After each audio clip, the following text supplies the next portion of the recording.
अस्सलाम वालेकुम स्टूडेंट्स, आज हम अपना लेक्चर नंबर 8 से स्टार्ट करेंगे। हाइड्रोजन बॉन्डिंग के बारे में डिस्कशन करेंगे। लास्ट टाइम हम लोगों ने intermolecular forces, dipole dipole interaction के ऊपर बात की। आज हम लोग बात करेंगे नेक्स्ट हमारी हाइड्रोजन बॉन्डिंग के ऊपर। और ये काफ़ी इंपॉर्टेंट लॉन्ग क्वेश्चन है, ये लाजमी बोर्ड में आता है। अब हम लोग इसके बारे में स्टार्ट करेंगे। तो सबसे पहले मैं ये बताती हूँ कि ये परमानेंट पोलर, यानी हम लोग कहते हैं special type of intermolecular force है और ये परमानेंट पोलर मॉलिक्यूल्स में होती है। यानी पोलर, सबसे पहले अब हम लोग ये देख लेते हैं कि पोलर और नॉन पोलर में क्या डिफरेंस है। हम लोग पीछे ये पढ़कर आए हैं।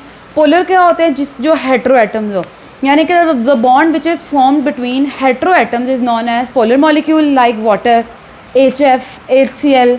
एंड अगर मैं नॉन पोलर के ऊपर बात करूँ, the bond which is formed between two similar atom is known as non polar atom. और उसमें एग्जांपल हम लोग ले लेते हैं हाइड्रोजन की, H2, Cl2, Br2, F2, और भी बहुत सारे एग्जांपल्स मौजूद हैं। तो अब हम लोग ये देखते हैं कि हाइड्रोजन बॉन्डिंग में सबसे पहले हम लोग ये बात करेंगे कि special type of intermolecular force हो गई।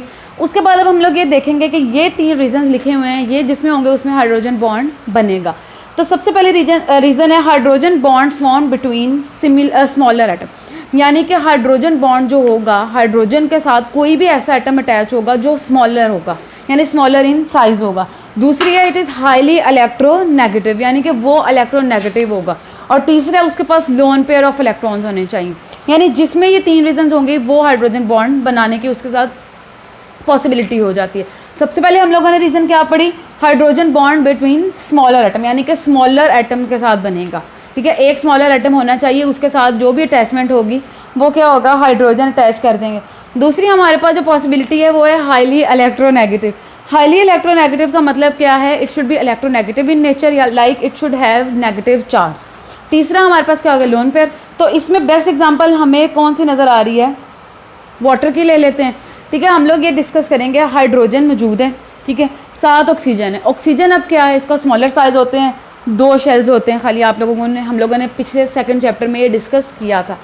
अब दूसरी हमारे पास क्या है, हाईली इलेक्ट्रोनेगेटिव। तो oxygen is electronegative in nature and hydrogen is electro positive. दूसरी पॉसिबिलिटी भी हमारी पूरी होगी।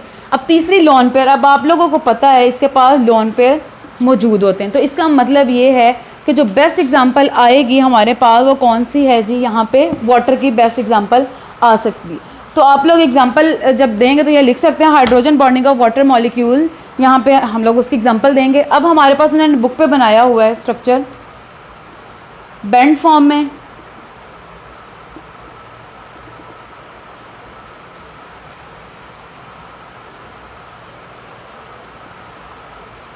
अब ये देखें, आप लोगों के सामने मैंने स्ट्रक्चर ड्रॉ किया है वाटर का। अब ये हमारे पास क्या है, ऑक्सीजन लॉन पेयर लगा लिए, हाइड्रोजन के साथ स्मॉलर साइज एटम आ गया।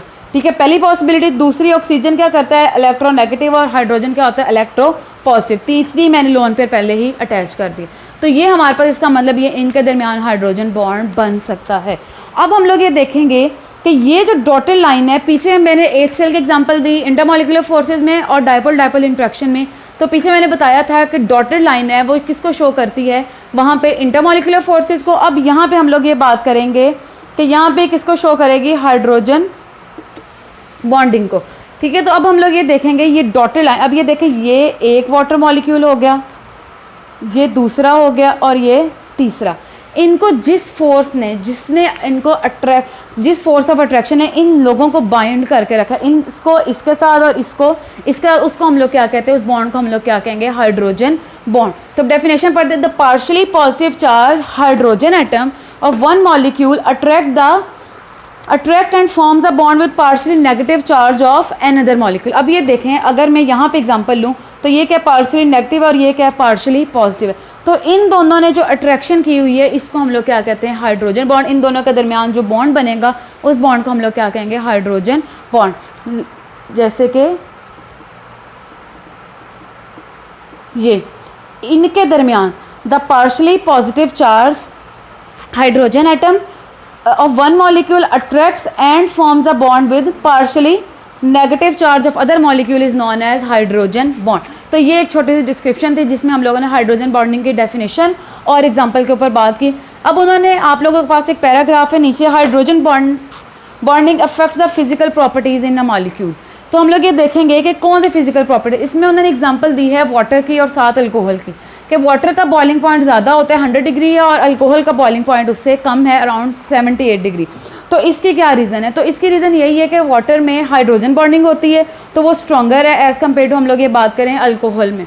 तो स्ट्रॉन्गर हाइड्रोजन बॉन्डिंग होने की वजह से वाटर क्या होता है हमारे पास, उसका बॉइलिंग पॉइंट ज़्यादा होता है और अल्कोहल का बॉइलिंग पॉइंट कम होता है। एक ये क्वेश्चन होगा, ये आ जाता है बोर्ड में कि इस तरह आप लोग इसके ऊपर लिख सकते हैं, which factor affect the physical properties of molecules, या which factor affect the physical properties in a molecule. तो क्या आएगा इसका answer, hydrogen bonding affect the physical properties in a molecule. बाद में आप इसकी एग्जांपल दे दें कि वाटर का बॉइलिंग पॉइंट 100 होता है एज कम्पेयर टू अगर हम लोग अल्कोहल की बात करें तो उसमें बॉइलिंग पॉइंट कितना होता है 78 डिग्री।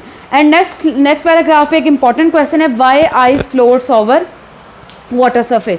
तो ये बहुत इंपॉर्टेंट है, एज अ शॉर्ट क्वेश्चन तकरीबन हर साल ही पूछा जाता है कि आइस क्यों फ्लोट करती है वाटर के ऊपर। तो अब हम लोग ये बात करते हैं कि इसमें सबसे पहले डेंसिटी का फैक्टर आता है। डेंसिटी को हम लोग किससे रिप्रेजेंट करते हैं,